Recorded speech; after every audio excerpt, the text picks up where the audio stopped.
ఇప్పుడే country delight యాప్ని download చేసుకోండి. Download the country delight app now. నమస్తే రమ్మగారు. నమస్తే జయ. రమ్మగారు, రోజంతా యాక్టివ్గా ఉండాలి, ఏం చేయాలి? దానికి యాక్టివ్గా ఉండాలి అంతేనా? ఇవి జనరల్గా మనుషుల తత్వాలు, ఆరోగ్యము అవి కూడా ఉంటాయి కదా. మన పనులు, మన ఉద్యోగ జీవితం ఎలాంటిది, మన ఫ్యామిలీ లైఫ్ ఎలా ఉంటుంది, మన పిల్లల వయసులు, వాటిని బట్టి డిపెండ్ అయి ఉంటాయి. అయినా కూడా యాక్టివ్గా ఉండే రకం కొంతమంది ఉంటారు. ఎప్పుడు చూసినా పటాసులాగా పేలిపోతూ హాయిగా ఉంటారు. అవును, మామూలు వాళ్ళందరూ అంత పటాసుగా ఉండలేకపోతాం కదా, జామ్మని ఉండలేం. కానీ ఉంటే ఏంటంటే మనకి ప్లస్ ఆరోగ్యానికి మంచిది. శారీరక మానసిక ఆరోగ్యాలు బాగుండాలంటే యాక్టివ్గా ఉండటం ఒక మందు. ఈ రోజున ఏంటంటే మనం ఎక్కువగా ఎదుర్కొంటున్న సమస్య ప్రతి వాళ్ళకి డిప్రెస్డ్గా అయిపోవటం. అందరికీ డిప్రెషనే. దీనికి కారణం ఇది అది అని ఏముండదు.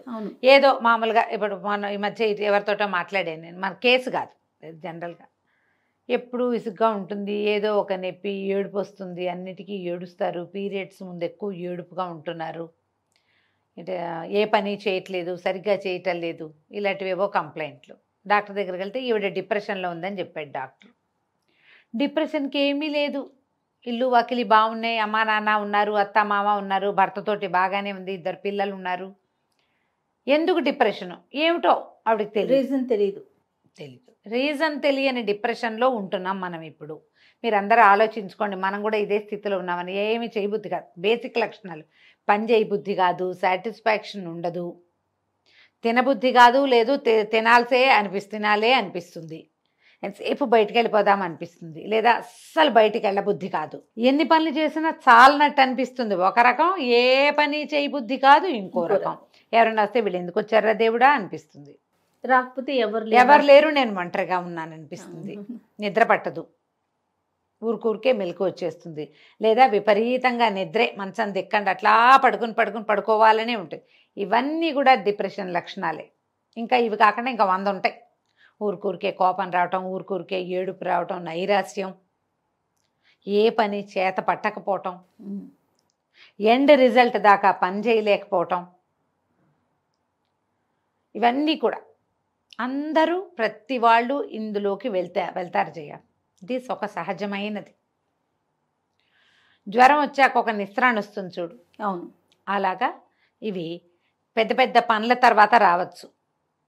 డెలివరీల తర్వాత, ఆపరేషన్ల తర్వాత, యాక్సిడెంట్ల తర్వాత, ఏదైనా ఫంక్షన్ అయిన తర్వాత, పిల్లల నుంచి పార్టీషన్ వచ్చినప్పుడు, లేదా అమ్మా నాన్నల partition, brother and sister partition, వాళ్ళు కూడా ఎక్కడికైనా ఫారెన్ వెళ్ళిపోతారనుకో, తమ్ముడో చెల్లెలో బయటికి వెళ్ళిపోతారు. అప్పుడు భర్తలతోటి కొంచెం సెపరేషన్ వచ్చినా, ఏదైనా చిన్న సెపరేషన్లు, వాళ్ళు ఏదో ఊరు వెళ్తారు, అలాంటప్పుడు కూడా రావచ్చు. ప్రెగ్నెన్సీ రావట్లేదని భయాలు అవి ఏర్పడ్డప్పుడు, ఎర్లీ ప్రెగ్నెన్సీలో కూడా ఈ లక్షణాలు ఉండొచ్చు. మనం ఇలా ఉన్నాము అనుకుంటే దాంట్లో నుంచి బయటపడేందుకు ప్రయత్నం చేయాలి. అది ఎట్లా, ఎంత సింపుల్గా చేయాలంటే మనకి ఎలా తెలుస్తుంది అలా అడుగుతారు. కాదు, మనం చీకట్లో ఉన్నాం, లైట్ వేసుకోవాలని మీకు ఒకళ్ళు చెప్పాలా? మనకు అర్థమైపోతుంది కదా ఆటోమేటిక్గా కదా. మీరు ఆలోచిస్తే మీకు అర్థమవుతుంది. ఏమిటి, నేను ఇలా పప్పులో ఉన్నాను, నేను ఇలాగే ఉండాలి, ఇలాగే ఉండొచ్చు అనుకోవద్దు. ఎప్పుడు ఇలాంటి నైరాశ్యాల్లో ఎవ్వరూ ఉండకూడదు, ఉండక్కర్లేదు. దానికోసం ట్రై చేయాలంతే. ఓకే, మీరు యాక్టివ్గా ఉండే పర్సనాలిటీ అయినా, లేదా మీరు యాక్టివ్గా ఉండాలి అని భావించినా మీ చుట్టూతా ఇది చేరదు, ఇది పోతుంది. ఒకవేళ వచ్చినా దాన్ని మనం తన్నేస్తాం, ఏదో దారిలో కనపడుతుంది, దాన్ని తోపు తోసి మన దారిని మనం ముందుకు నడిచి వెళ్తాం. మీరు ఆలోచించి చూసుకోండి. ఇది 14-16 ఏళ్ల వయసు అప్పటి నుంచి మొదలుపెట్టి 60-70 ఏళ్ళ దాకా ప్రతి ఆడవాళ్ళు ఎదుర్కొంటారు. అవును, గమనించండి. మీ పిల్లలు డల్గా ఉన్నా, లేదా విపరీతంగా తినేస్తున్నా, సరిగ్గా మాట్లాడరు, ఎవరైనా వస్తే లోపలికి వెళ్ళిపోతారు, ఏది కొన్నా సాటిస్ఫాక్షన్ ఉండదు, ఇవన్నీ కూడా ఇలాంటివే. ఇది పెద్ద స్థాయి కాదు, చిన్న లెవెల్. దాన్ని సరి చేసుకోవాలి. యాక్టివ్గా ఉంటే ఇవి తగ్గుతాయి. యాక్టివ్గా ఉండటానికి ఏం చేయాలి? ఇది బేసిక్ థింగ్. ఏం చేయాలంటే early to bed, early to rise. Okay. రాత్రిళ్ళు పడుకోండి, పెంద్రాళే పొద్దున్నే లేవండి. ఏదైనా 100% ఫిజికల్ ఎక్సర్సైజ్ ఉండాలి. ఏమీ చేయలేరు మీరు, ఎక్సర్సైజులు రావు ఏమిటో రావు, జిమ్లో చేరే కెపాసిటీ లేదు మనకి, మన వల్ల కాదు. ఇంట్లో చేయండి, వాకింగ్ చేయండి, నడవండి, యోగా చేయండి. సులువు తక్కువ ఖర్చుతో అయిపోయే యోగా క్లాసులు కూడా దొరుకుతాయి. మెట్లెక్కి దిగండి, శుభ్రంగా నడవండి 1 గంట సేపు. ఏదైనా ఇంట్లో పని చకచకలాడుతూ చేసేసేయండి. ఏదైనా వంట చేయండి. శరీరానికి శ్రమ. సర్దటము, పనులు చేయటము, మొక్కల దగ్గర పని చేయటము, పైకి కిందకి నడవటము, ఎవరికైనా సహాయం చేయటము, ఎవరి పనులైనా చేసి పెట్టటము, ఏదో ఒకటి చేసి మిమ్మల్ని మీరు యాక్టివ్గా ఉంచుకోండి. దీంట్లో డ్యాన్సులు, సంగీతాలు, ఏదైనా ఇన్స్ట్రుమెంట్లు నేర్చుకోవటాలు, ఏదైనా సరే, క్రియేటివ్ పని ఏదైనా, ఓకే, ఏదైనా తయారు చేయటం, అవన్నీ కూడా మిమ్మల్ని యాక్టివ్గా ఉంచుతాయి. ఈ ఇళ్లల్లో ఉంటారు, పనులు కూర్చుని పని చేసే కొన్ని ఉంటాయి కదా, కూర్చుని పని చేసే వాళ్ళకు కూడా యాక్టివిటీ అవసరమే. కొన్నాళ్ళకి ఏమవుతుంది, నడుం చుట్టూతా ఫ్యాట్ చేరిపోతుంది, లావుగా అవుతారు, ఒక కదలిక లేని ఒక మనస్తత్వం ఏర్పడుతుంది. దాంట్లోంచి బయటకు వచ్చేయండి. గంటకు ఒకసారి 2 గంటలకు ఒకసారి లేచి కాసేపు అటు ఇటు నడిచి తిరిగి గట్టిగా స్ట్రెచ్చింగ్ ఎక్సర్సైజులు చేసి ఒళ్ళు విరుచుకోండి. మామూలుగానే ఒళ్ళు విరుచుకోవడం తప్పని చెప్తారు కదా, ఒళ్ళు విరుచుకోకూడదు. ఒళ్ళు విరుచుకోకూడదు అంటే నీకు ఎవరైనా 4 ఉన్నప్పుడు నువ్వు చేతులు పైకెత్తి ఒళ్ళు విరుచుకొని చేయకూడదు, తప్పది, అది తప్పు. నువ్వు ఒకదానివే ఉన్నప్పుడు ఒళ్ళు విరుచుకోవు, ఒళ్ళు విరుచుకుంటాం కదా, చేయండి ఆ పని. చిన్నగా ఏమంటారు, వాన వల్లప్ప తిరగటం, గిరగిరా తిరగటం, మన చుట్టూతా మనం 3-4 సిటప్స్ చేయటం.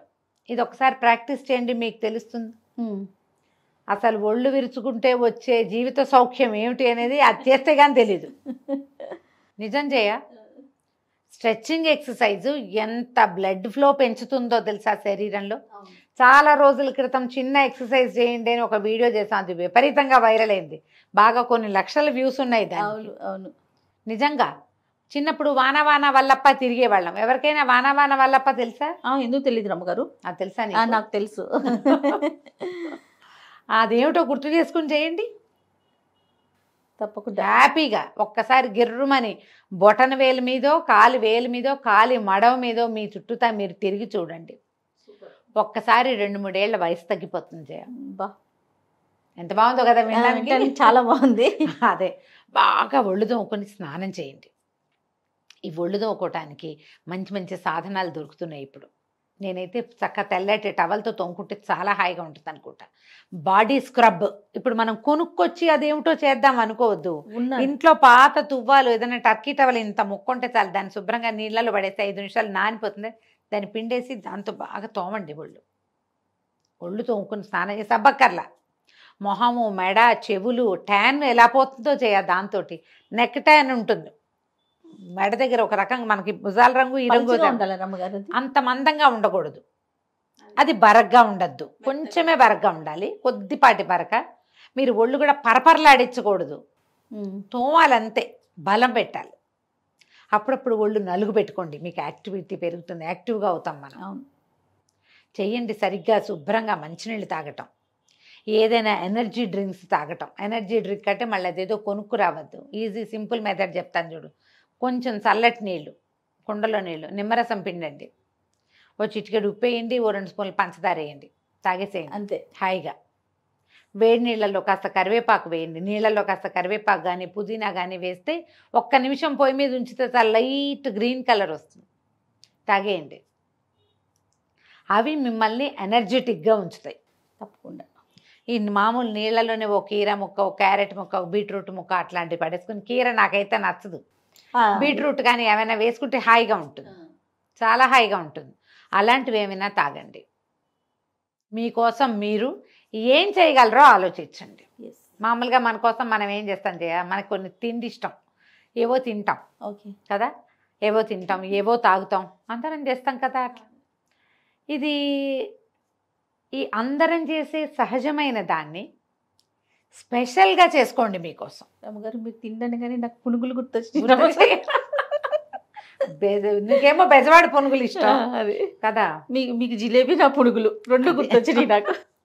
మనకంతే, అంతకంటే ఏముంది. చిన్నప్పుడు నాకు ముంత మసాలా చాలా ఇష్టం చేయ, రేర్గా తినేవాళ్ళం. మా బందర్లో ఒక బాబు అనుకో పక్క సందులో ముంత మసాలా చేసేవాళ్ళు. నేను ఎంత క్లియర్గా చెప్తాను చూడు, బాబు అనుకో పక్కన సందు అక్కడ ఉండేది ప్రత్యేకంగా.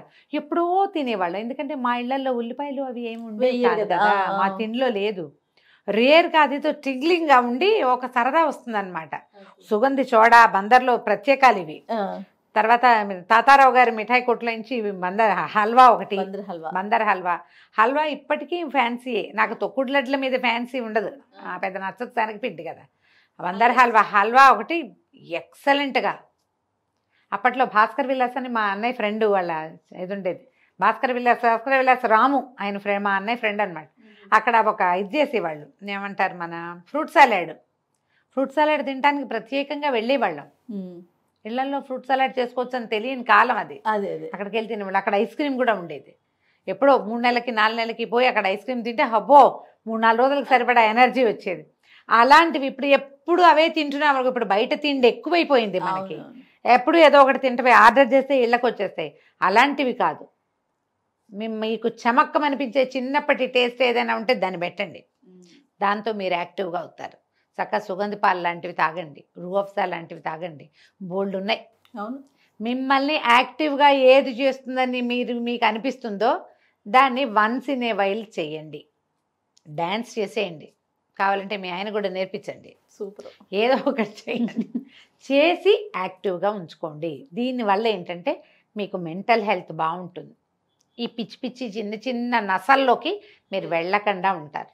ఈ నస తప్పదు జీవితంలో. దాని నుంచి బయటపడేందుకే ప్రయత్నం చేయండి ఎప్పటికప్పుడు. రమ్మగారు 10 to 6 సిస్టమ్స్ ముందే కూర్చుని పనిచేసే పిల్లల్నే చూస్తున్నాం ప్రెసెంట్. వాళ్ళు ఎట్లా అంటారు? వాళ్ళు ఇంతే 1-2 గంటలకు ఒకసారి లేవటం, కిందకెళ్ళి ఏదైనా తాగి రావటం, ఎక్కడికైనా నడవటం, కాసేపు అట్లా గాల్లోకి వెళ్ళటం, గట్టిగా గాలి పీల్చి వదిలిపెట్టడం.